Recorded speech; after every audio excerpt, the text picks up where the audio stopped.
This week on Quality Digest Live, we preview Mitutoyo America Corporation's brand new M3 Solution Center. Plus, a new book reveals the principles of innovative service. That and more when we come back.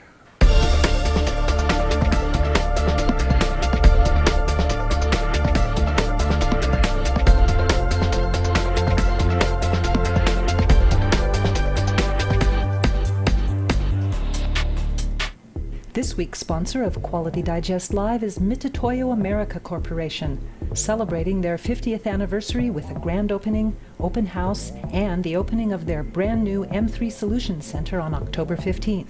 Visit mitutoyo.com for more details. Welcome back to Quality Digest Live for October 11th, 2013. QDL is your weekly look at who and what is making the news in the world of quality. I'm Mike Richmond, publisher of Quality Digest. That's right, and I'm Quality Digest Editor-in-Chief, Dirk Ducharme. Well, we had a great reminder email from our ISO 9001 correspondent, Denise Robitaille, this week.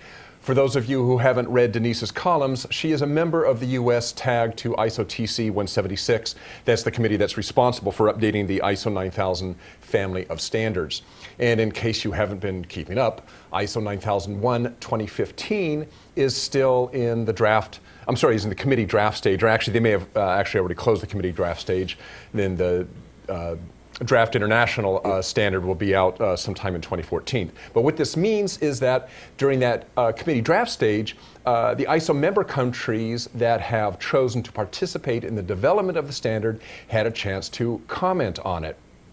Now then, these comments will drive the ongoing revision process and lead to the development of a draft international standard, which, like I said, will be out in 2014, and that will be open to public comment. Now, this is likely to be during the first half of 2014. Now, the fact that the draft international standard is not due out for many months does not mean that there hasn't already been plenty of public comment on the standard, even though no one really knows what the final version will look like. Well, hint, the version... They still have got plenty to say about it. The hint is the version is ISO 9001 colon 2015. Yes, now there's it's currently your hint. 2013, so there's some time still to dial that in. That's right. So what is Robitaille's reminder? Well, as she says, it ain't over till the fat lady sings. Take everything you hear on the standard with a healthy dose of wait and see, says Robitaille. Quote, pundits and experts, consultants and gurus are all weighing in on what's going to happen, says Robitaille. The prognosticators have made a run on crystal balls, decimating the fortune-telling industry.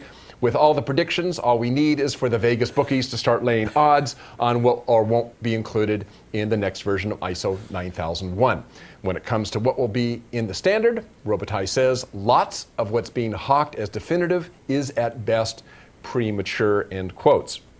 So, to stay on top of what's happening, Robitaille suggests the following, and I think we have a slide here that we can put up. 1, remain informed about the revision process. And one way to do this, since ASQ, American Society of Quality, is the administrator for the U.S. tag to ISO TC 176, articles in Quality Progress and other ASQ publications are pretty reliable. So you can also send questions to Denise through Quality Digest as well, using our comments link up at the top of our webpage. And she'll be happy to answer or pass the question on to others who can respond more completely about the upcoming standard. Number 2, consider the source of information on the revision. Consider the source.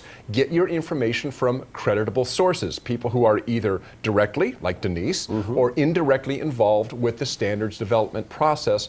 These people are often a good resource. People like Denise, in fact, they know what is fact and what is conjecture. 3, be wary of organizations offering training on how to change your system to address the impending changes.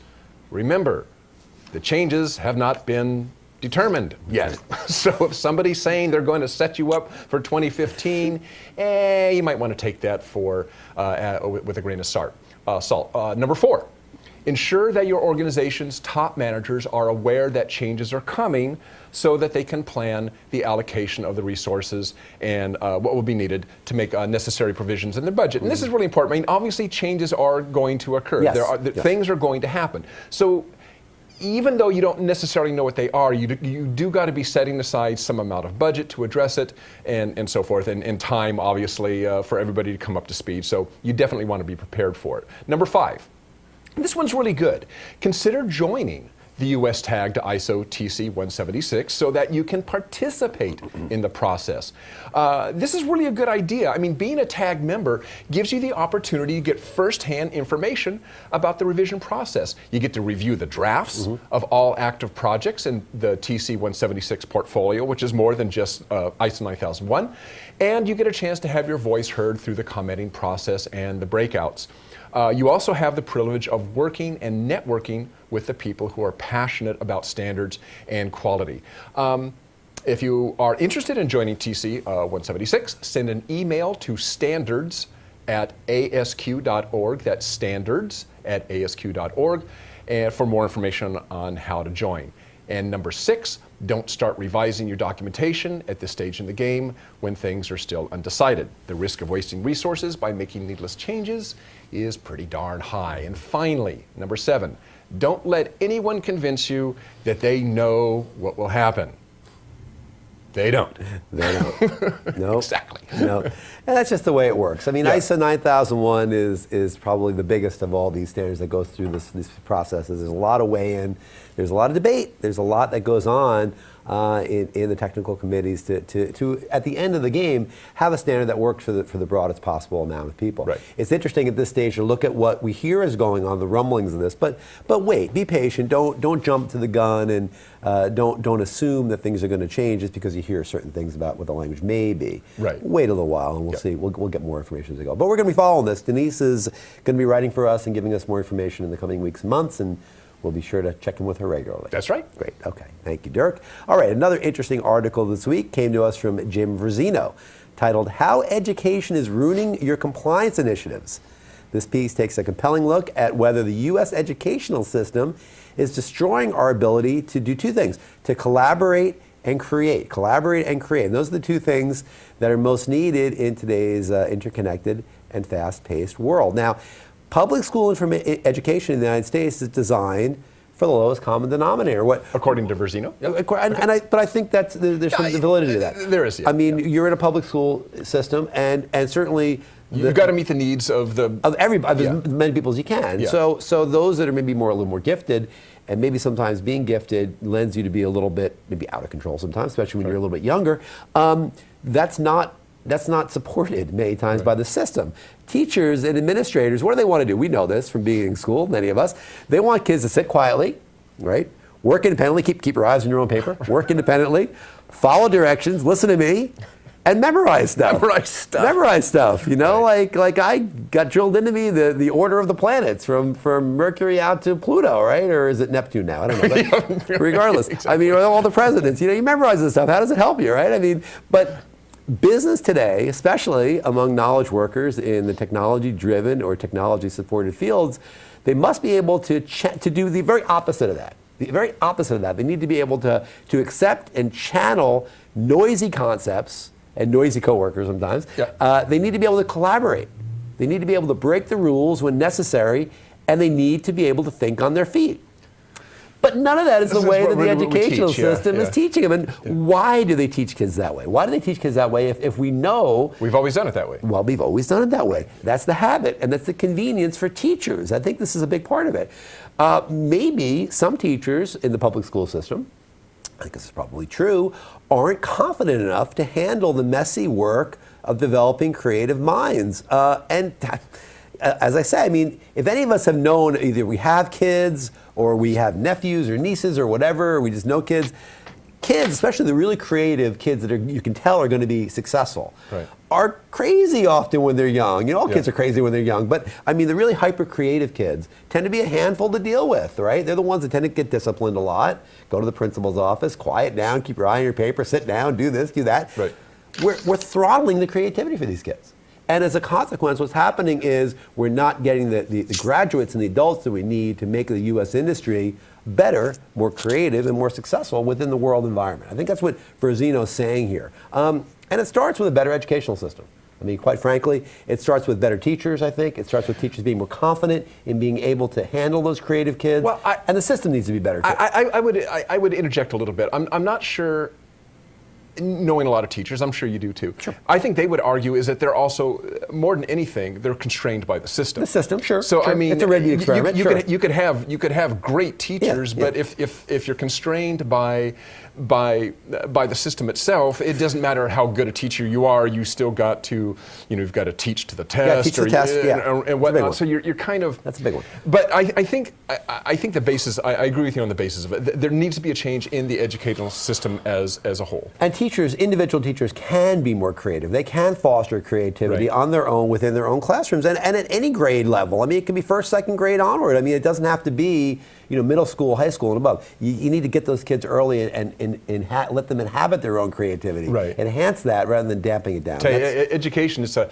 huge topic. It's a big hot button. Everybody has opinions on it, but I think most people would agree that wherever the blame falls, that I think within the United States something does need to be done within the education. Wherever it falls, wherever the work needs to be done, at least something has to be done. We need more creative people coming out of the public school system who can, again, take on these jobs. This ties in really nicely to a story you did a couple weeks ago about identifying the creative, the entrepreneurship, which may not be your most outstanding student. And it's hard to tell, I mean, one-on-one. I mean, if you ask teachers, you say, if you're 30 kids in your second grade class, who are the most challenging ones? They'll tell you right away.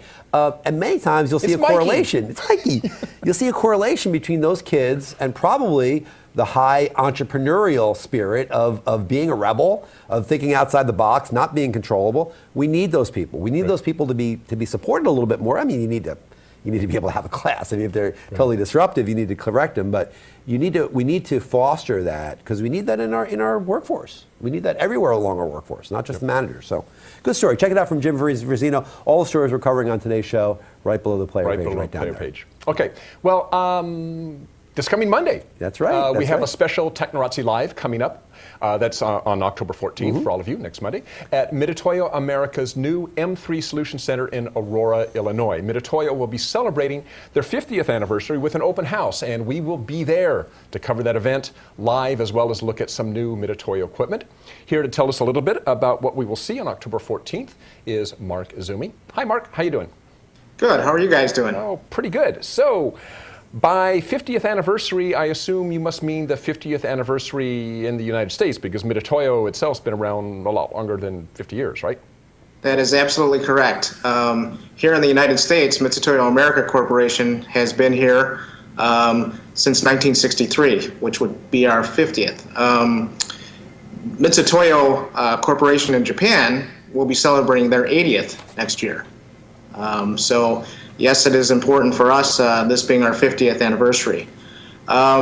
With that being said, as far as the anniversary is concerned, to improve things and communications and efficiencies with our customer, we actually have built a new corporate headquarters. And actually, Mark, if I can introduce, we actually have some video of that. Right. Maybe we can run that video, and you can just tell us what we're. Well, that wouldn't be the video. This would be the one.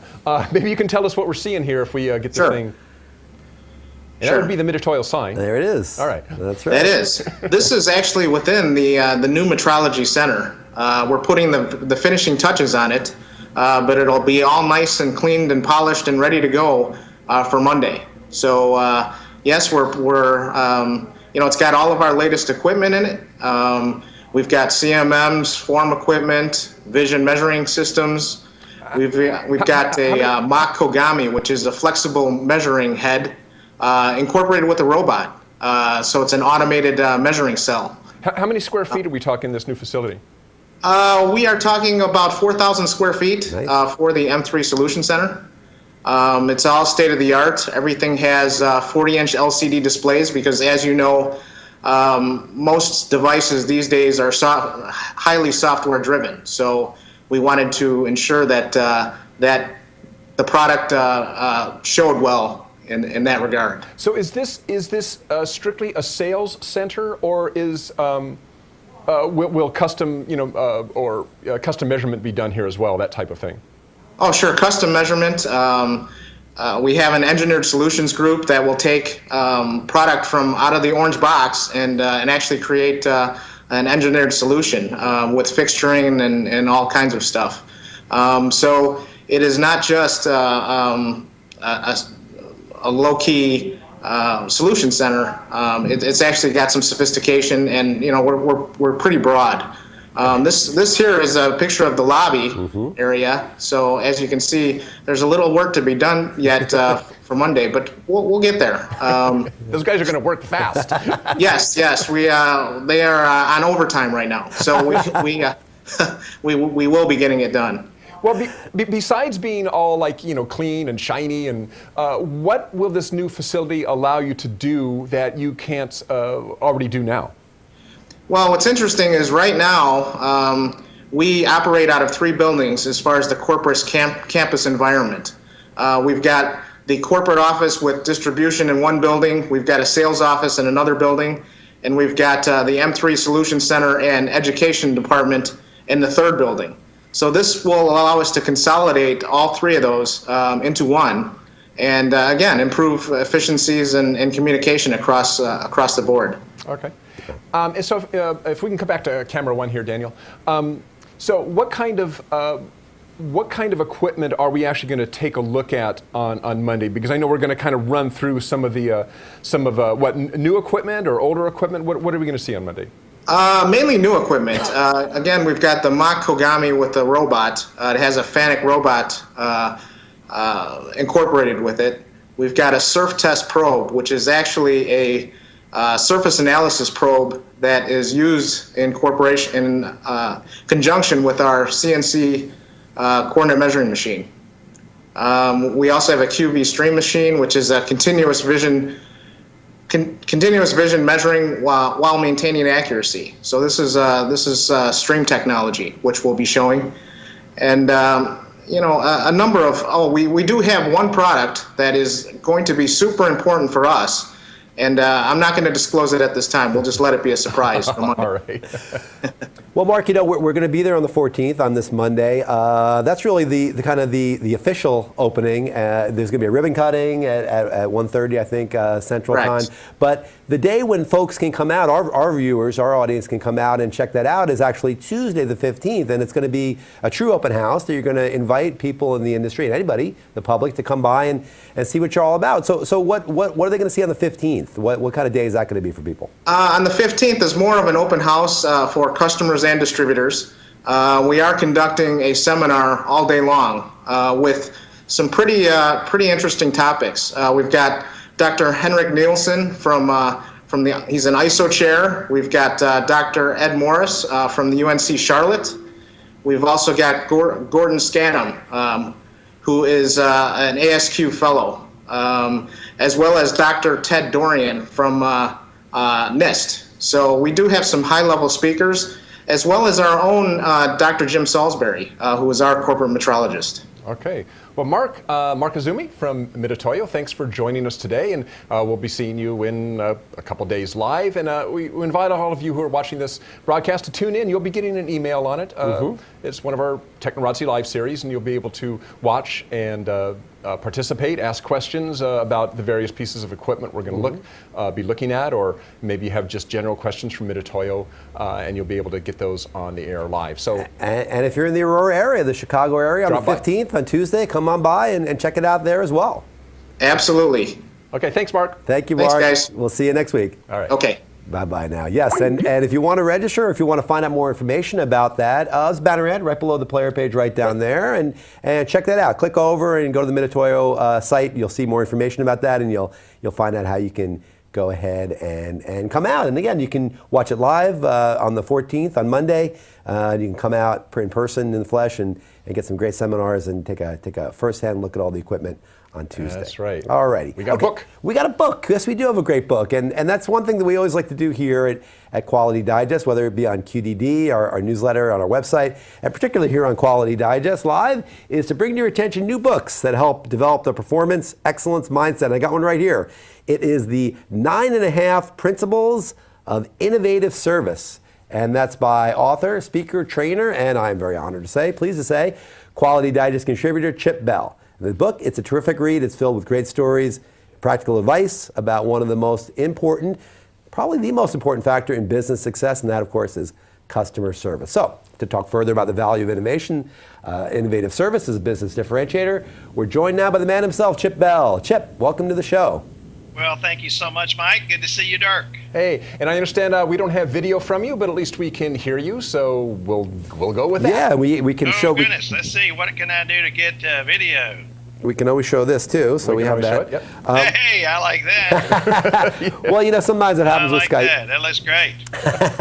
Sometimes with Skype, you have a feed problem, but it's fine. We can hear you. We can talk about it. So okay, perfect. Let's get into a little bit there, Chip. So we all know about value-added service, but you identify something early in the book called value-unique service. So what's that all about? How can it help you connect better with customers? Well, I think value-added is basically taking what the customer expects and sort of add more. It's the old concept of the baker's dozen. And the challenge with that is today is it's gotten expensive. It's gotten pricey. We used to say, well, you're such a great guest, we're going to upgrade you to the fancy floor, the concierge level, or we are a frequent flyer, so why don't we upgrade you to first class? And so now I got to sell that seat.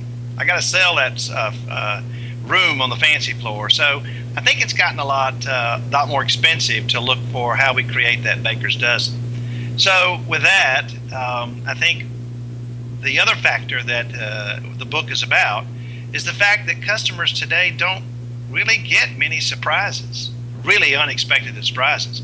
Today as a frequent flyer, I fly every week. When I get upgraded to the first class, I know it's not the gate attendant that did it. I know it's the computer who did it. When I get that upgrade to a better room, I know it's not the front desk clerk who did it. It's the computer. It is managed. And so we don't really get that kind of wowing, unexpected surprise. So the book's about how do we create those simple, unexpected experiences that cause that customer to go, that's different, that's unique, and take their breath away. Oh, go ahead, Derek. Okay, well, Chip, I was just going to say, it seems like, flipping through the book, it seems like a lot of the things you say are just, they're common sense. It seems like common sense to do everything you can do to find and retain customers, yet it seems that really excellent customer service is rare. Yeah. Why is that? I think two things. One is, it is common sense, but it's not common practice, as we all know. And I think one of the main reasons it's not common practice is we've taken a lot of the authority away from the front line. As profits get squeezed, as margins get thin, many times leaders react by over-controlling and managing to make sure it's all done consistently the same way every time. And when it comes to a great experience, it can't be the same way all the time. It needs to be unique. That's what customers want. That's what customers expect. And it's a frontline person who needs to be empowered, resourced, and trained to deliver that unexpected experience. So that's what I think makes it different is the squeeze on profits, and we think, therefore, I should make it much more difficult for the front line to have the authority to go the extra mile. One of my favorite examples is the great Ritz-Carlton, which is renowned for the kind of service they provide. They even their housekeepers are empowered to spend up to $2,000 to make sure a guest leaves happy. Now, they didn't just send out an email. They didn't have a meeting say, okay, now you can spend up to $2,000. Obviously, they prepared them to make smart decisions. But the fact that if you can empower a housekeeper to spend $2,000, you can do a lot with your call center operator or the teller in the bank or the flight attendant or all those people who are delivering that frontline service. More than just following some script, and you've got to stick to the script. Well, and I think that's exactly what it is here, because many times we tend to blame that individual person, right? We look at it and we say, well, I got poor customer service. It's that person was having a bad day, or they're not happy, they're not good at their job. But Chip, when you say it's really more of a kind of a what would you call a systems problem, right? It's really the system, the culture of the organization. Like Ritz-Carlton is a great culture. Some other organizations may not be as good. So how does an organization take that approach, that enterprise-wide approach, to improving service? I think it starts with leaders, and starts with leaders who understand the importance of delivering great service to customers and the kind of return on your investment you can get. with delivering a great experience, not just meeting their needs. Today, customers are overstimulated, over-entertained. Their expectations are higher. They go to Disney. They look at everybody differently. They go to deal with anybody who's delivering great service, and we all get them periodically in our lives, and that elevates their expectations. I think because of that, and because we now have social media where when I don't get a good experience, I can tell thousands of people very quickly, I think it's incumbent on leaders to say, we need to trust our front line a lot more. I need to let go of the reins, and I need to include my front line in helping them be the great scouts they are, and share with me the kind of customer intelligence that enable me to deliver the experience that customers go, that works for me. Yep. Well, Chip, I think that's great. You know, I would recommend to anyone out there, check this book out. Again, Chip Bell. It's the 9.5 Principles of Innovative Service. And I think that it's out there. There's actually an article that we have in QDD that you can check out, and you can order the book right from there. You can find out more information. So, and Chip, actually, I got just one last question. Sure. I mean, I'm interested. You wrote a book that was really, I mean, it's very simple to read. It's kind fun. of It's fun to read. Anecdotes. Yeah. It's easy Quotes. Yeah. Well, what was the reason for that? It's not this deep management book. You know, is that because you're trying to reach management and it's got to be simple? That's a good point, Dirk. Actually, no. I wrote it for the front line, actually, because I think I've written a lot of books for this. Oh, did we lose Chip? Oh, you still there, Chip? For the kind of inspiration and instruction to the front line that, despite the fact that my hands are frequently tied, there are things I can do to deliver that unexpected, that surprising experience that delights. And so in many ways it's written, and I'm having great success with people who are now buying hundreds of copies, and let's give one to all of our front line, because it is designed to say, what can you do on the front line, even with limited resources and limited authority, to deliver that kind of unexpected, value, unique experience to the customer. All right, well, Chip Bell, author of 9.5 Principles of Innovative Service. Chip, thanks for joining us today. My pleasure. Always good to be with you. Okay, terrific. Thanks, We'll man. talk to you soon. Thanks, Chip. Good stuff there. And I like that, Dirk. I like to throw that in there because it is. I mean, when you read this book, you're going to find it's a fun read, a quick read, a lot of good information in there, a lot of good advice, some great quotes. I always love great quotes. Some common sense stuff too. Common sense stuff too. So check that out and share it with your team, with your frontline folks, and you get a lot of benefit out of it. Okay, well, that's our show for this week. But before we close, I'd like to thank our sponsor, Mitutoyo America Corporation. Mitutoyo America is, as we talked about earlier, celebrating their 50th anniversary with an open house at their brand new M3 Solution Center on October 15th. Again, of course, our live show will be the day before, the 14th, this coming Monday. Yep. The facility will help build the foundation for Mitutoyo's next 50 years here in the States, and you are cordially invited to see it for yourself. We'll be broadcasting that live sneak peek at the M3 Solution Center next coming Monday, October 14th.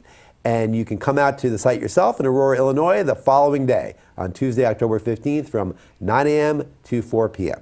So for more information, visit online at www.mitutoyo.com or just click on the banner ad right below the player page right down there. That's right. Okay. Well, thanks to all of you for joining us. Also, Mark Izumi from Mitutoyo, Chip Bell, author of, we'll say it again, the 9.5 Principles of Innovative Service. Yep. And thanks to all of you for joining us. And that's right. Make sure you check out the show from Mitutoyo next week, and we'll be at you next week with a great week of Quality Digest Daily, and next Friday right here with QDL. That's right. Have a great weekend. So long. Bye.